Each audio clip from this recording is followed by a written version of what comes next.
March 15th, 1943, 2:47 p.m., Camp Alva, Oklahoma. The sound of a Coca-Cola bottle cap hitting the dirt with a metallic ping echoed across the barbed wire compound as Obergefreiter Klaus Richter dropped it from trembling fingers, his gray-blue eyes fixed on the impossible sight before him. The afternoon sun cast long shadows through the chain-link fence where American guards distributed ice cream cones to a line of German prisoners of war, their faces bearing expressions of bewilderment that would have been comical if not for the profound psychological warfare being waged through frozen dairy products and carbonated beverages. The impossible claim had reached Berlin 6 weeks earlier through Swiss diplomatic channels. American prison camps were feeding German soldiers better than the Wehrmacht had fed them in 2 years of active service, providing luxuries that even SS officers couldn't obtain in the fatherland, creating a propaganda nightmare that threatened to undermine the entire narrative of American weakness and decadence that had sustained German morale through the darkest months of Stalingrad. The numbers seemed fabricated, the reports too fantastical to be anything but Allied psychological warfare designed to demoralize the home front through impossible promises of enemy abundance. Amerikanische Lügen, spat Oberst Heinrich Müller, when the first intelligence reports crossed his desk at Wehrmacht High Command, his scarred hands dismissing the documents with contempt born from 4 years of studying enemy capabilities and finding them perpetually wanting. They expect us to believe their prisoners eat steaks while our civilians queue for turnips? But Klaus Richter was no longer laughing as he stood in the Oklahoma dust watching Private Jimmy Henderson from Topeka hand out Hershey bars with the casual indifference of a man who had never known hunger, never calculated calories, never weighed the strategic value of sugar against the tactical necessity of survival. The mathematical impossibility of American industrial capacity was revealing itself one chocolate bar at a time, each wrapper representing a supply chain so robust that it could afford to waste luxury on enemy soldiers while simultaneously fighting a two-front war across 2 oceans against the combined might of 3 Axis powers. Henderson's casual generosity masked the systematic application of American industrial psychology, a weapon more devastating than any bomb because it attacked the fundamental assumptions that allowed German soldiers to maintain faith in ultimate victory despite mounting evidence of their nation's approaching collapse. The ice cream wasn't merely frozen cream and sugar. It was a demonstration of surplus so overwhelming that America could afford to treat its enemies better than Germany treated its own citizens. A fact that would echo through prisoner barracks long after the war ended and reshaped the political landscape of a continent. The journey to this moment of cognitive dissonance had begun 18 months earlier when the first German prisoners arrived at hastily constructed camps across the American heartland. Their expectations shaped by Nazi propaganda that painted Americans as soft, decadent, and incapable of sustaining prolonged hardship. These men had endured the siege of Leningrad, fought through the frozen hell of the Eastern Front, survived on rations that barely sustained life while watching their comrades die of starvation and disease, and they fully expected American captivity to be a death sentence delivered through calculated brutality. Instead, they discovered a prison system that operated according to the Geneva Convention, not from legal obligation, but from administrative convenience, a bureaucratic apparatus so efficient that following international law required less effort than violating it. Camp commanders found it simpler to provide adequate food, medical care, and recreational facilities than to manage the security risks associated with desperate, dying prisoners, creating an accidental humanitarian miracle through the application of American industrial management principles to the problem of human storage and maintenance. The psychological impact was immediate and devastating. Unteroffizier Franz Weber wrote in his contraband diary, hidden beneath loose floorboards in Barrack 7, "Today they gave us real coffee, not the acorn substitute we drank in the trenches, not the bitter chicory our wives brew at home, but actual coffee beans ground fresh this morning. I wept for reasons I cannot name." His tears represented the collapse of a worldview built on scarcity, the sudden recognition that his nation's struggle against material impossibility was not a noble fight against overwhelming odds, but a tragic miscalculation of enemy capabilities. The American Guards seemed genuinely puzzled by German amazement at basic provisions, unable to comprehend how their routine distribution of cigarettes, candy, and recreational equipment could have such profound psychological effects on men who had been conditioned to view survival itself as a luxury. Sergeant Mike O'Brien from Chicago would later tell his wife in letters that would be preserved in the National Archives. These krauts act like we're performing miracles when we hand out playing cards and comic books. Makes you wonder what kind of hell they came from. The hell they had come from was a nation that had bet its future on blitzkrieg victories and lightning campaigns, never building the industrial infrastructure necessary for prolonged global warfare, never developing the agricultural systems required to feed its population during extended siege conditions. Germany had gambled everything on speed and tactical superiority, assuming that American industrial capacity was a paper tiger that would collapse under sustained pressure from superior military organization and combat experience. The mathematical reality of American production capacity began revealing itself through seemingly insignificant details that accumulated into an overwhelming demonstration of systemic abundance. Camp Alva alone received weekly shipments that would have supplied an entire German division for a month: 14,000 pounds of beef, 8,000 pounds of fresh vegetables, 6,000 loaves of bread, 3,000 gallons of milk, and luxury items that existed only in pre-war German memories: real butter, white sugar, fresh fruit that arrived from California orchards while German children hadn't seen an orange in 2 years. Hauptmann Ernst Zimmermann, former logistics officer with the Afrika Korps, spent sleepless nights calculating supply chain requirements that defied everything he understood about industrial warfare. His engineering background demanded answers to questions that threatened his sanity. How could a nation simultaneously feed 12 million military personnel across 6 continents, maintain civilian populations at pre-war nutritional levels, and still provide enemy prisoners with dietary standards that exceeded German officer rations? The mathematics suggested either American industrial capacity had been systematically underestimated by German intelligence, or the United States possessed some form of production magic that transcended conventional economic theory. The answer lay buried in American Bureau of Labor Statistics that German intelligence had dismissed as propaganda: steel production of 89 million tons annually, aluminum output exceeding the combined capacity of all Axis nations, agricultural yields that could feed half the world while simultaneously converting corn into aviation fuel and soybeans into synthetic rubber. These weren't numbers. They were the mathematical expression of a continental economy that had transformed itself into a war machine without sacrificing civilian comfort, a feat that German economists had declared theoretically impossible in 1939. Unmöglich, whispered Oberleutnant Hans Kruger as he watched American guards casually discard half-eaten sandwiches into trash bins that would be collected by civilian contractors and trucked to pig farms where the waste would be converted into bacon that would eventually return to camp kitchens as breakfast meat for prisoners who couldn't comprehend the circular abundance of an economy that could afford to waste food in order to produce more food.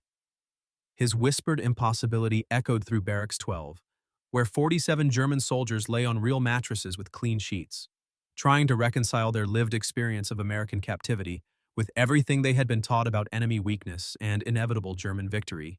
The documentary evidence began accumulating in Swiss Red Cross reports that were smuggled back to Germany through diplomatic pouches, creating intelligence nightmares for Oberkommando der Wehrmacht analysts who couldn't determine whether these accounts represented isolated propaganda efforts or systematic demonstrations of American industrial capacity.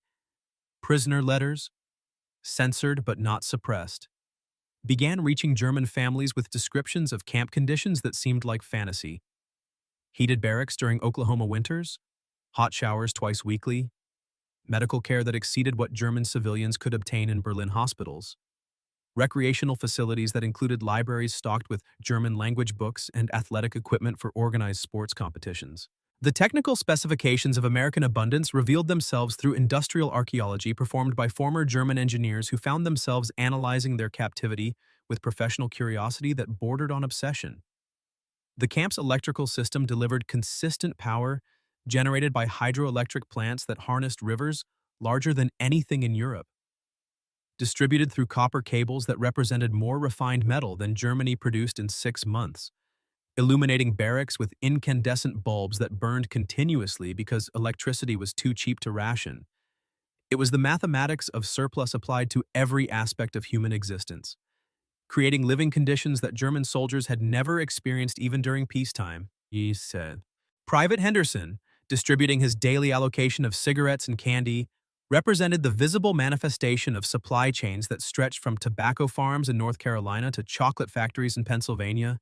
connected by railroad networks that moved more tonnage in a single day than the entire German transportation system could handle in a week. His casual generosity masked logistical achievements that would have required the entire German war economy 6 months to duplicate, assuming they could obtain the raw materials, which they couldn't. Because America controlled the Atlantic shipping lanes and had secured access to South American resources that Germany could only dream of accessing. The psychological warfare was unintentional but devastating. Every Coca-Cola bottle cap that hit the Oklahoma dust represented a supply chain victory more complete than any military conquest, demonstrating American capacity to transport luxury beverages across continental distances while simultaneously fighting a global war that had already consumed more resources than any conflict in human history. The carbonated syrup that created those distinctive bubbles required sugar from Cuban plantations, caffeine from South American coffee beans, artificial flavoring from chemical plants that operated 24 hours daily, and carbon dioxide captured from industrial processes that ran continuously because American factories never stopped producing. German prisoners began conducting informal surveys of camp resources, driven by professional curiosity and growing desperation to understand the economic mechanisms that sustained their comfortable captivity.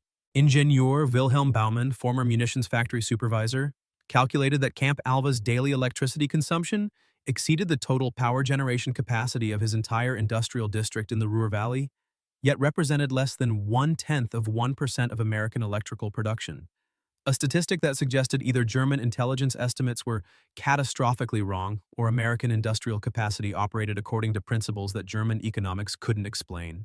The central set piece of German psychological collapse occurred on a sweltering Tuesday afternoon in July 1943 when Camp Alva's administration decided to demonstrate American ice-making capabilities to address prisoner complaints about warm drinking water. What began as a routine maintenance procedure transformed into an inadvertent exhibition of industrial supremacy that would be remembered by surviving prisoners for the remainder of their lives, documented in post-war memoirs as the moment when German faith in ultimate victory died beneath the crushing weight of refrigerated abundance. Lieutenant Wolfgang Steinberg watched in fascination as American technicians wheeled a portable ice-making machine across the compound, its chrome surfaces gleaming in the Oklahoma heat like some artifact from a more advanced civilization. The machine itself represented more refined steel than his father's entire metalworking shop in Dusseldorf had processed in 5 years.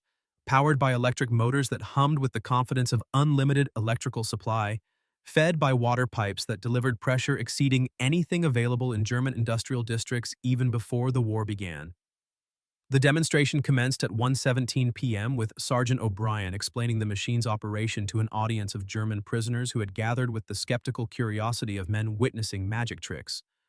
"Simple, really," he drawled in his Chicago accent, unaware that his casual explanation was devastating the worldview of 43 enemy soldiers.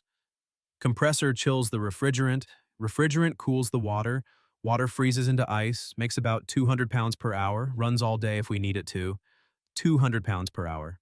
The number echoed through German minds with the impact of artillery shells, each prisoner performing rapid mental calculations that revealed the mathematical impossibility of American abundance. Obergefreiter Richter, whose family had owned a small ice house before the war, knew that producing 200 pounds of ice required more electricity than his entire neighborhood consumed in a week. Yet here was a portable machine accomplishing this feat while running on power so cheap that Americans didn't bother calculating the cost. The machine began its work with mechanical precision that reflected American manufacturing standards, incomprehensible to men who had spent 2 years maintaining German equipment with salvaged parts and improvised repairs. Refrigerant cycled through copper coils that represented more refined metal than Germany allocated to entire aircraft engines, while electric pumps moved coolant with efficiency that German engineers could achieve only in theoretical calculations, never in practical applications constrained by material shortages and power rationing. Within 30 minutes, the first ice began forming with crystalline perfection that demonstrated not merely American technical capability, but the luxury of operating industrial equipment without concern for resource conservation. Each ice cube represented surplus energy, surplus materials, surplus manufacturing capacity applied to the comfort of enemy prisoners who had expected to die in American captivity, not to witness demonstrations of industrial abundance that exceeded their peacetime experiences in supposedly superior Germany. "Mein Gott," whispered Unteroffizier Weber as the ice began tumbling into collection bins with sounds like breaking glass. each impact representing the shattering of assumptions about American weakness that had sustained German morale through 4 years of increasingly desperate warfare. They make ice like we make bullets, continuously, without thought of cost. The systemic implications became clear as camp personnel distributed the ice with casual indifference that revealed the true scope of American productive capacity. This wasn't a special demonstration designed to impress prisoners. This was routine application of American industrial standards to routine problems. Suggesting that ice production represented merely one trivial aspect of an economy capable of manufacturing luxury on demand while simultaneously supporting the largest military force in human history across global theaters of operation. Sergeant O'Brien, noticing German amazement, offered additional explanation that inadvertently delivered psychological warfare more devastating than any propaganda campaign. We got 6 more machines like this one back in storage, requisitioned 12, but turns out we only needed half that many. Probably ship the extras to other camps, or maybe just warehouse them until the war's over. His casual mention of surplus equipment lying unused in storage revealed an economic reality that challenged everything German prisoners understood about wartime resource management. The German military had fought the entire war with equipment shortages that required cannibalizing damaged vehicles to maintain operational machinery, rationing ammunition because production couldn't match consumption, substituting inferior materials because strategic resources were unavailable. Yet here was concrete evidence of American capacity to order twice as many machines as needed and store the surplus because storage cost less than precise calculation of requirements. Private Henderson approached the ice with characteristic American informality, filling his helmet with frozen cubes and dumping them over his head to demonstrate cooling techniques, wasting in 30 seconds what represented more energy than German civilians could purchase with a week's electricity ration. His wasteful demonstration wasn't mockery, it was genuine American behavior patterns applied to abundant resources, revealing cultural attitudes shaped by surplus rather than scarcity, confidence rather than conservation, abundance rather than the careful calculation of need that had defined German wartime existence. The ice machine continued its relentless production throughout the afternoon, generating frozen abundance with mechanical indifference to human amazement, each cycle producing evidence that American industrial capacity operated according to principles fundamentally different from German economic theory. The mathematics weren't complex, they were simply impossible according to everything German engineers understood about resource allocation, energy conservation, and the practical limits of industrial production during wartime conditions. The avalanche of numbers began arriving through multiple independent sources during August 1943, each document confirming statistical impossibilities that German intelligence had dismissed as Allied propaganda, but which prisoner testimony was proving systematically accurate. Swiss Red Cross inspectors documented camp conditions with Germanic precision that inadvertently created intelligence reports more devastating than any battlefield defeat. Camp Alva alone consumed 847,000 kilowatt-hours monthly, equivalent to powering the entire city of Heidelberg, while serving only 3,200 prisoners who received 3,400 calories daily, exceeding German officer rations by 800 calories and civilian allocations by 1,600 calories. The mathematical documentation continued with relentless precision through international committee reports that reached Berlin via diplomatic channels, creating intelligence nightmares for analysts who couldn't determine whether these statistics represented localized American propaganda efforts or systematic demonstrations of industrial capacity that German economists had calculated to be theoretically impossible. Weekly camp deliveries included 89,000 pounds fresh meat, 156,000 pounds vegetables, 67,000 pounds dairy products, 23,000 pounds sugar, 45,000 cigarettes, 12,000 candy bars, and 8,900 bottles of Coca-Cola, luxury items that German civilians hadn't seen in 2 years while American guards distributed them casually to enemy prisoners. Former Reichsbahn engineer Hauptmann Friedrich Diesel documented transportation statistics with professional obsession that bordered on mental breakdown, calculating that Camp Alva's weekly supply deliveries required 17 railroad cars traveling 1,040 miles from supply depots, consuming 4,300 gallons of diesel fuel while carrying cargo that exceeded the total freight capacity of German railways operating under constant Allied bombardment with tracks destroyed faster than repair crews could restore service. His calculations suggested that America possessed transportation infrastructure capable of moving more tonnage casually than Germany could transport desperately. Even when fighting for national survival, the technical specifications of American logistics revealed themselves through prisoner analysis of routine camp operations that demonstrated systematic abundance applied to trivial problems. The camp's laundry facility processed 127,000 pounds of clothing weekly using steam-powered equipment that consumed more coal daily than German hospitals could obtain monthly. Santé. Operated by civilian contractors who earned wages exceeding German officer salaries while performing services that German military personnel handled personally because professional laundry services no longer existed in the shrinking Reich. Statistical verification arrived through clandestine German intelligence networks that had infiltrated Swiss diplomatic missions, confirming prisoner reports with numerical precision that transformed anecdotal evidence into mathematical proof of American industrial supremacy. Prisoner mail, censored but not suppressed, carried coded references to abundance that German cryptographers decoded into intelligence estimates, suggesting American productive capacity exceeded German calculations by factors ranging from 300 to 800%, depending on industrial categories and measurement methodologies.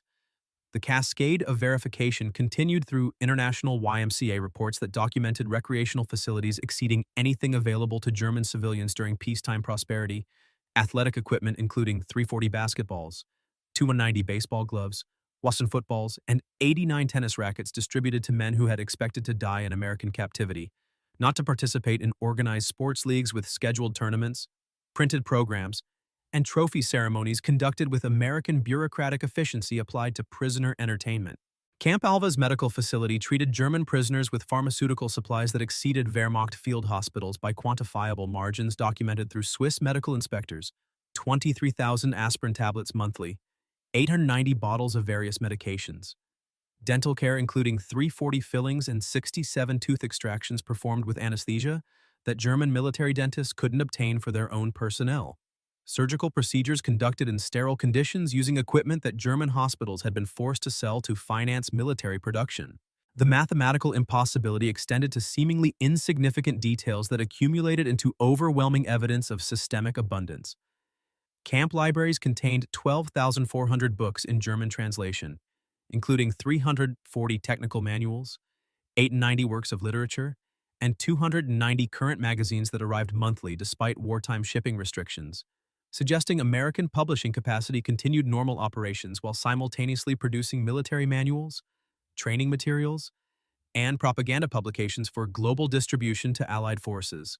Educational statistics revealed American commitment to prisoner welfare that transcended military necessity and approached systematic demonstration of civilizational superiority. 200 prisoners enrolled in correspondence courses ranging from agricultural techniques to advanced engineering, supplied with textbooks, writing materials, and postage for communication with American universities that continued normal academic operations, despite having donated 67% of their male students to military service across global theaters of operation. The numbers reached crescendo through documentation of American waste that exceeded German production, creating intelligence reports so devastating that Wehrmacht analysts initially classified them as enemy disinformation designed to demoralize German leadership through impossible claims of Allied abundance. Camp Alva discarded 23,000 pounds of food waste weekly, including bread, meat, and dairy products that would have sustained entire German civilian districts, collected by private contractors who converted organic waste into pig feed that eventually returned to American food distribution networks as additional protein sources for both civilian and military consumption. Industrial waste statistics completed the mathematical picture of American abundance applied without regard for conservation principles that had defined German wartime economics.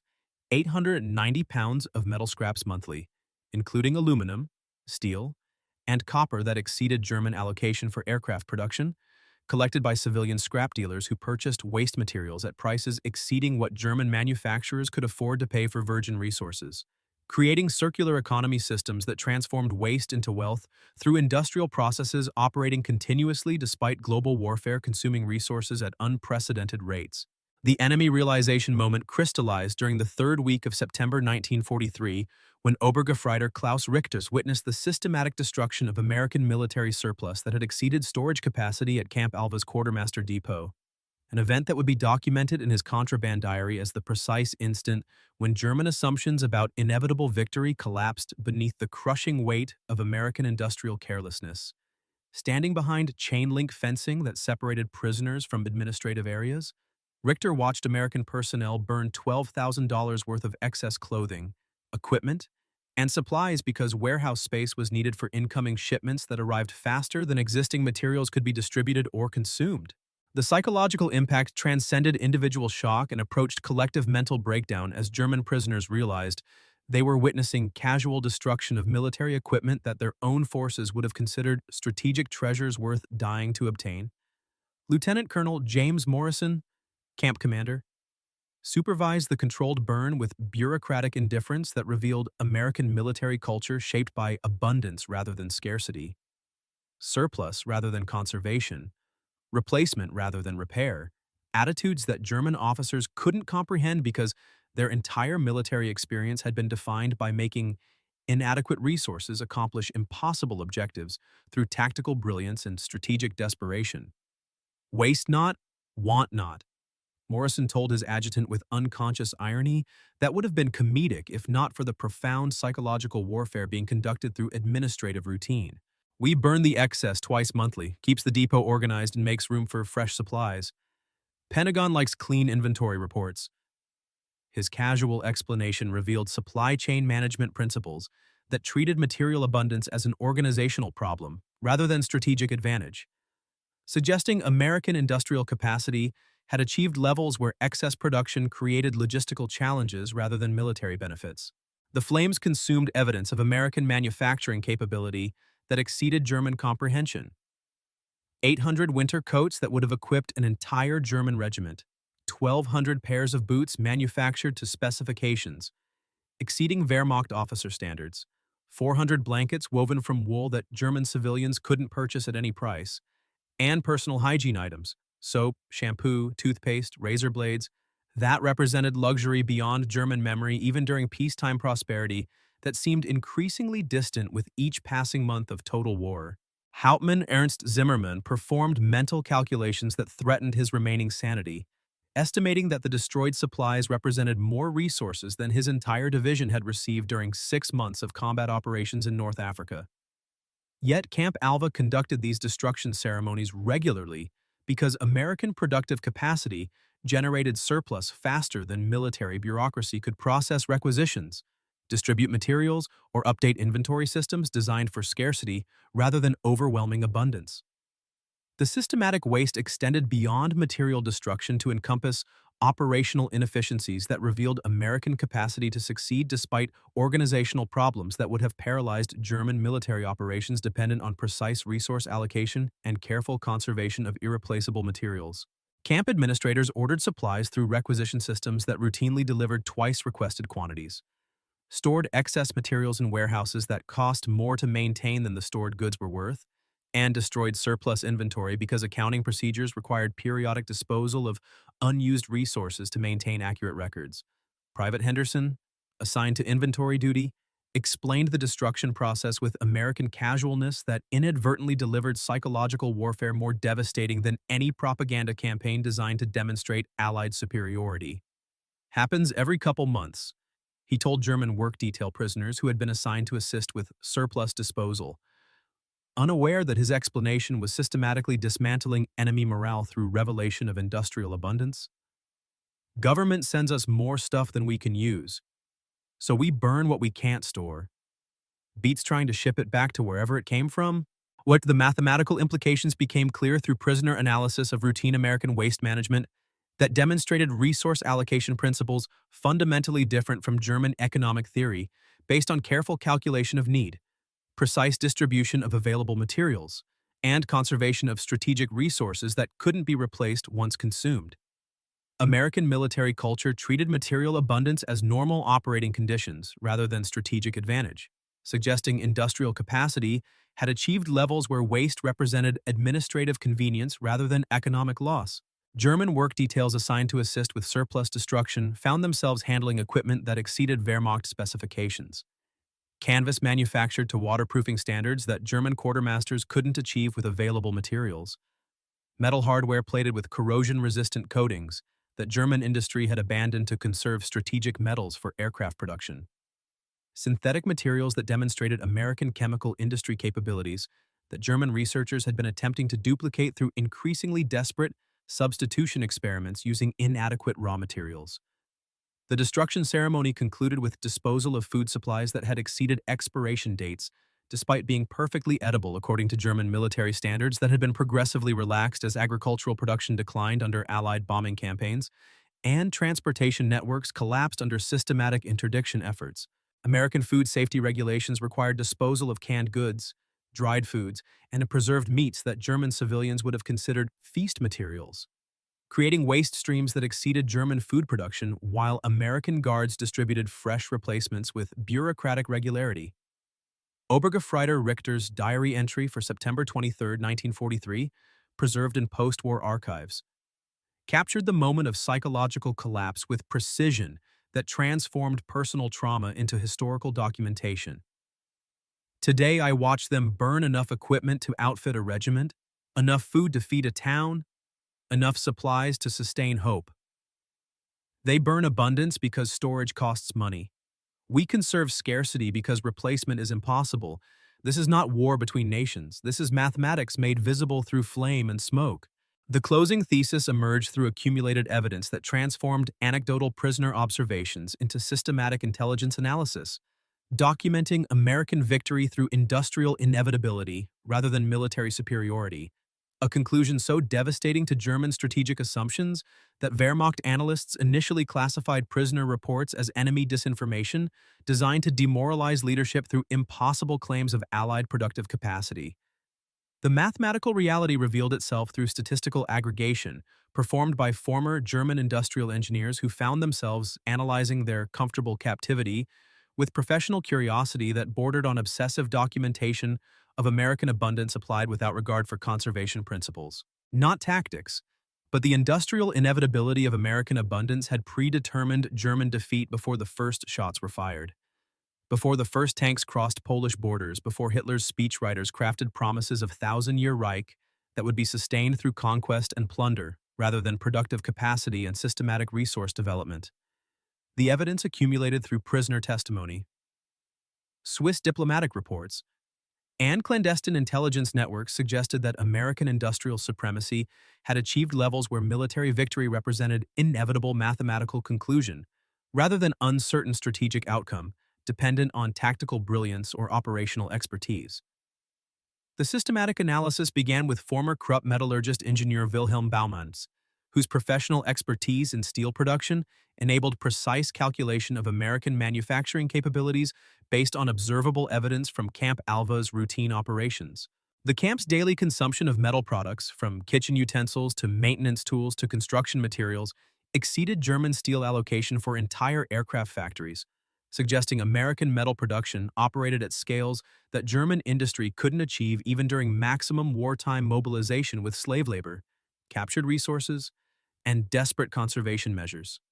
American agricultural abundance revealed itself through mathematical analysis of camp food consumption that demonstrated productive capacity exceeding German comprehension, documented through prisoner calculations that transformed daily meal observations into intelligence estimates of continental farming operations.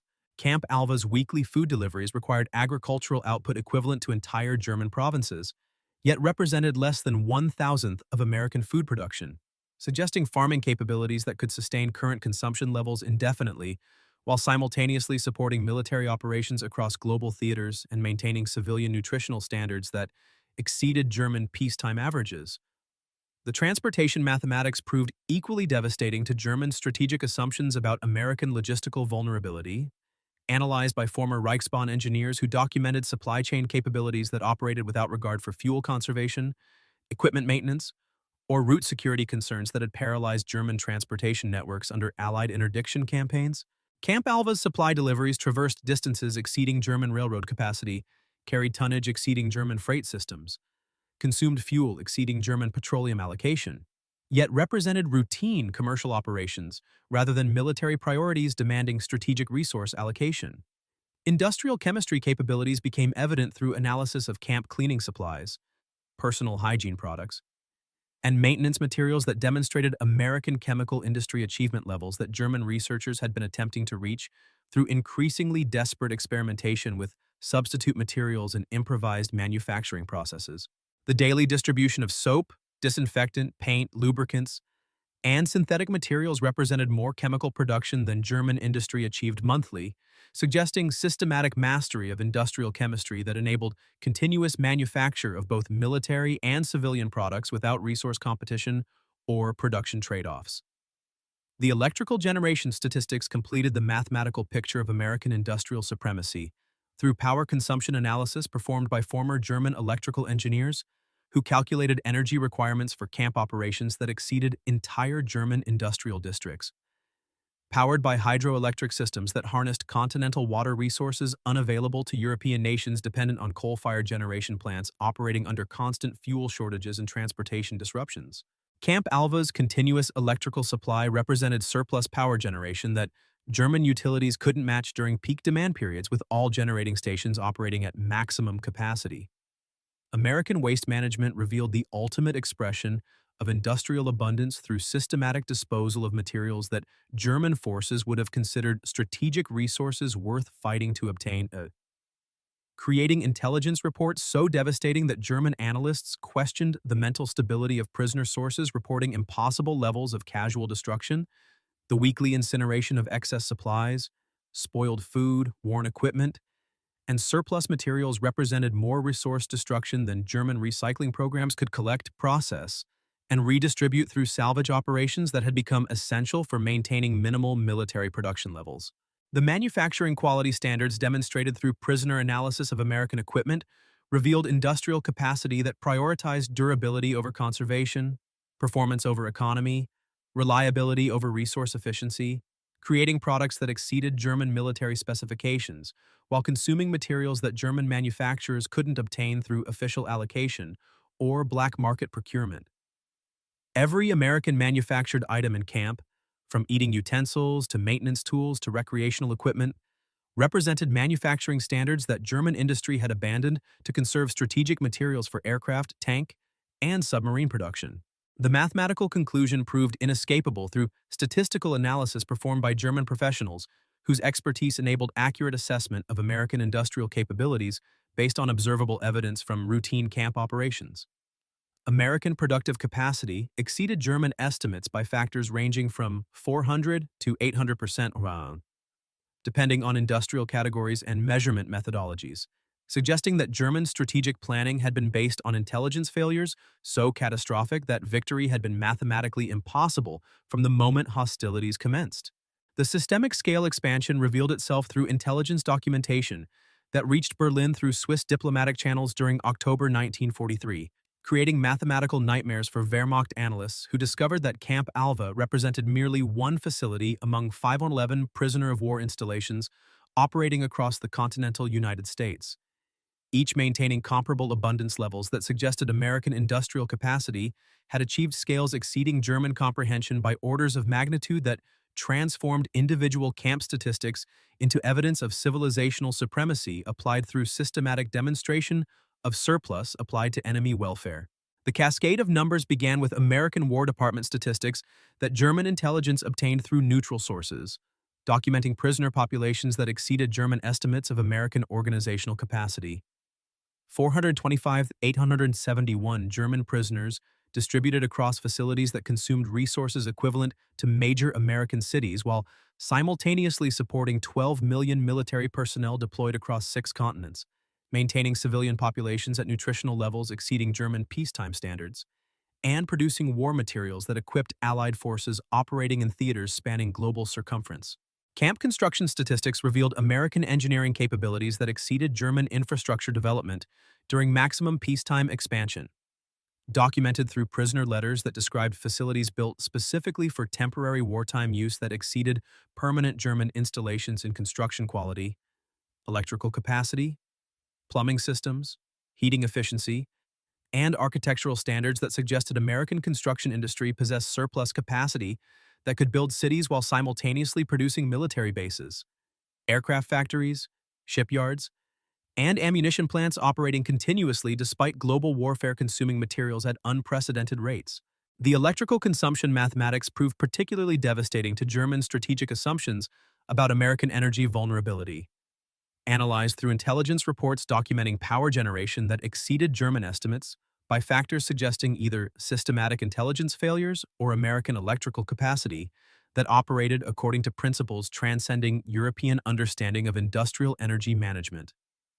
Total prisoner camp electrical consumption exceeded 89 million kilowatt hours monthly, equivalent to powering entire German industrial regions, while representing less than 2% of American electrical generation that continued expanding despite wartime demand from aluminum smelters, aircraft factories, and uranium enrichment facilities operating under classified programs.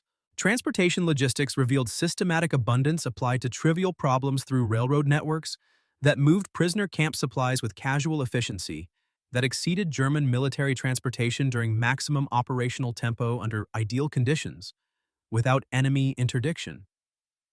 Equipment failures, or fuel shortages that had characterized Wehrmacht logistics throughout the war. Weekly freight deliveries to prisoner facilities required 12,847 railroad cars, traveling 2.3 million miles while carrying 847,000 tons of cargo that exceeded German railway capacity even when operating captured European networks at maximum efficiency with impressed labor and confiscated equipment. Food production statistics completed the mathematical picture of American agricultural supremacy through prisoner consumption that represented surplus abundance rather than strategic allocation, documented through Swiss agricultural experts who calculated that prisoner feeding programs consumed resources exceeding entire European agricultural output, while representing less than 4% of American food production that continued expanding through mechanized farming techniques, chemical fertilizers, and hybrid crop varieties that German agricultural research had been attempting to develop through increasingly desperate experimentation with limited resources. Medical supply distribution demonstrated American pharmaceutical industry capabilities that exceeded German understanding of chemical manufacturing at industrial scales, providing prisoner medical care that surpassed Wehrmacht field hospitals through systematic allocation of medicines, surgical equipment, and professional medical services that German military physicians couldn't obtain for their own wounded personnel. Monthly medical supply deliveries to prisoner facilities included 2.3 million aspirin tablets, 890,000 doses of various medications, 1,000 surgical instruments, and 23,000 pounds of bandages and medical supplies that represented more pharmaceutical production than German industry achieved quarterly. The luxury goods distribution revealed the ultimate expression of American industrial abundance through systematic provision of recreational materials, personal comfort items, and entertainment supplies that exceeded anything available to German civilians during peacetime prosperity that seemed increasingly distant with each monthly intelligence report documenting American capacity to waste resources on enemy welfare while simultaneously fighting global warfare. Monthly prisoner allocations included 890,000 cigarettes, 340,000 candy bars, 67,000 magazines, 23,000 books, and 12,000 recreational items that represented more luxury production than German consumer industries had achieved during peak peacetime output. Waste management statistics provided the most devastating intelligence through documentation of American disposal operations that destroyed more resources weekly than German recycling programs could collect, process, and redistribute monthly through salvage operations that had become essential for maintaining minimal civilian living standards and military production levels.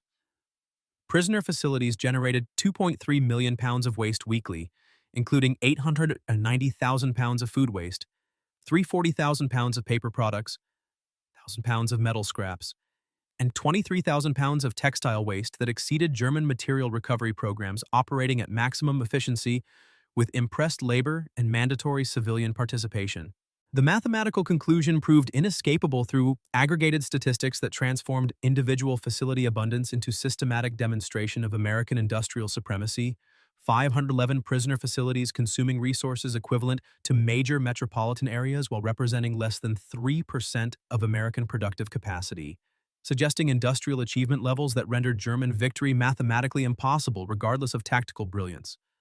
Strategic innovation, or operational excellence that had sustained Wehrmacht effectiveness, despite increasing material disadvantages that would prove insurmountable through purely military solutions.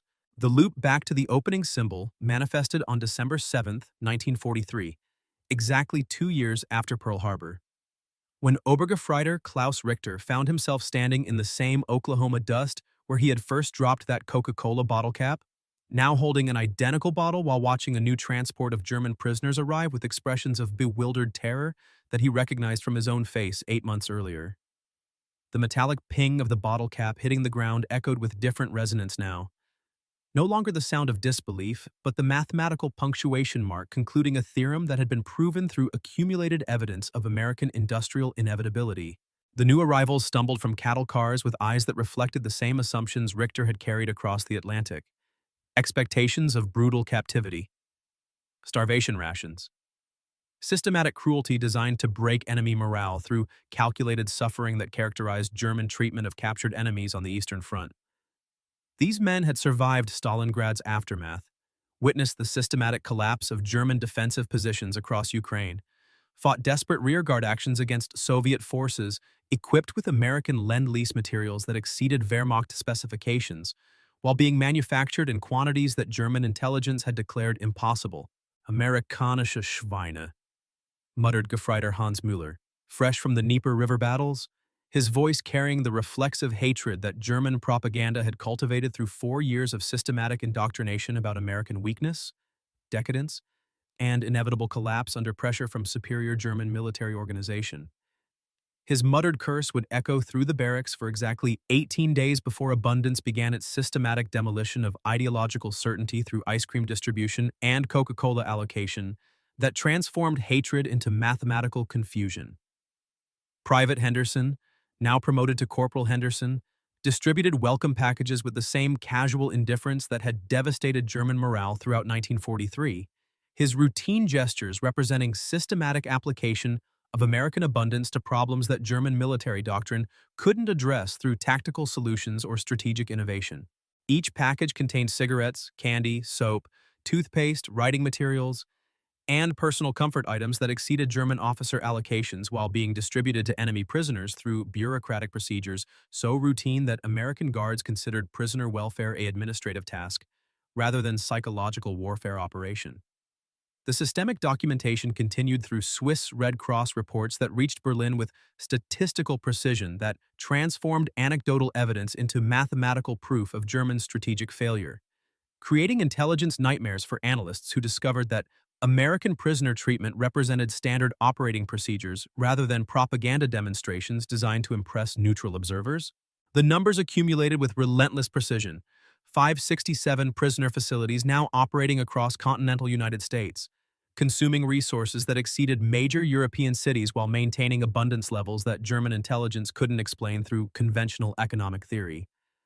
The final avalanche of statistics arrived through clandestine networks that had infiltrated Swiss diplomatic missions, confirming that American industrial capacity had achieved levels where prisoner welfare represented trivial resource allocation rather than strategic burden. Annual prisoner maintenance costs of $847 million, equivalent to German military budget for 6 months of maximum wartime mobilization, yet representing less than 2% of American war production that continued expanding despite global operations consuming materials at unprecedented rates across theaters spanning planetary circumference.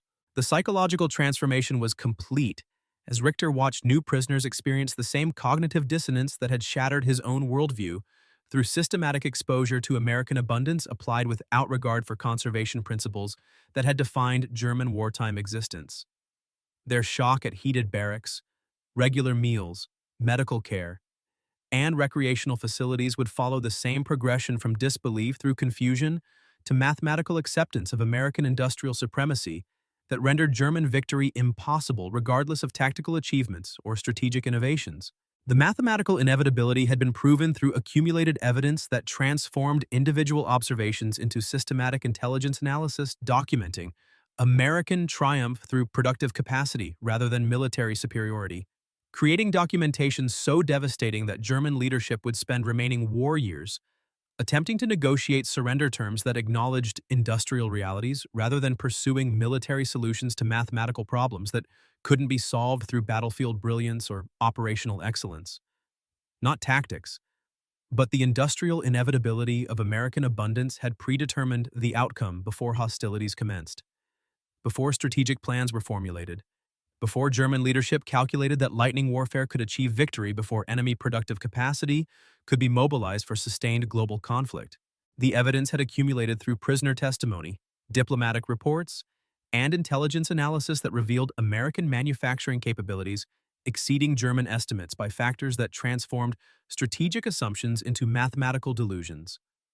The Coca-Cola bottle cap settled into Oklahoma dust with finality that echoed across continents where German forces continued fighting battles that mathematics had already decided. Their tactical victories representing temporary delays rather than strategic achievements in a conflict where American industrial capacity would ultimately prove more decisive than Wehrmacht expertise. Luftwaffe innovation, or Kriegsmarine determination. The metallic ping concluded a demonstration that abundance, systematically applied, constituted a weapon more devastating than any military technology because it attacked the fundamental assumptions that enabled enemy resistance to continue despite mounting evidence of inevitable defeat.